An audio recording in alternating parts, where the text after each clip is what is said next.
Thank you for tuning in to the weekly review, your snapshot of what the DUP team at Stormont and Westminster has been focusing on this week.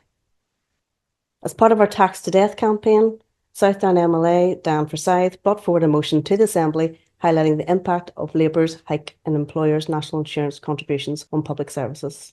She called on the Finance Minister to clarify the full impact on the executive budget and to present a clear plan for managing this challenge.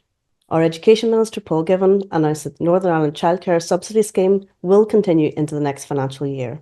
This 15% top-up towards childcare bills already supports over 13,000 children across Northern Ireland, making a real difference to family budgets.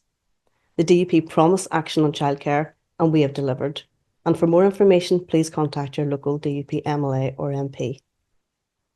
Paul also announced a review on special educational needs provision in Northern Ireland, and we're committed to delivering much-needed change to ensure that children and young people with special educational needs receive the support that they deserve.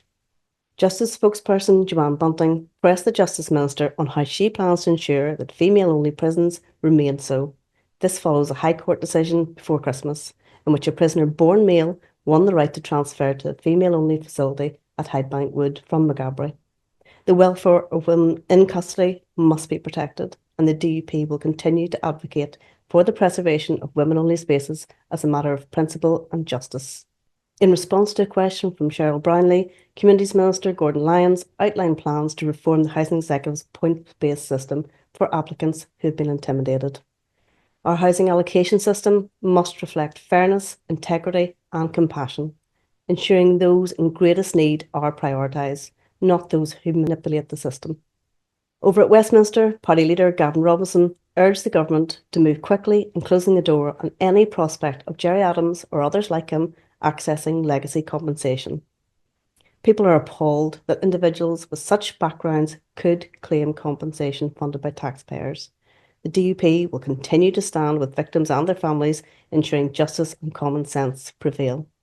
Upper Bann MP Carla Lockhart challenged the Chancellor over the impact of her budget on family farms and small businesses, which are being taxed to breaking point. Meanwhile, Sammy Wilson spoke during the Northern Ireland Questions, highlighting consequences for consumers as businesses withdraw from Northern Ireland due to the EU regulations and the government's failure to protect the UK internal market. Gregory Campbell raised concerns with the Secretary of State about the ongoing glorification of terrorism, following the First Minister's attendance at a commemoration event for IRA members killed by their own bomb. There is no place for glorifying terrorism in a society committed to lasting peace. Finally, Jim Shannon tabled a motion in the Commons calling for Newtownards Blair Paddy Mayne to receive a posthumous Victoria Cross for gallantry. Paddy Mayne's extraordinary bravery and leadership as one of the founding members of the SAS during World War II saved countless lives.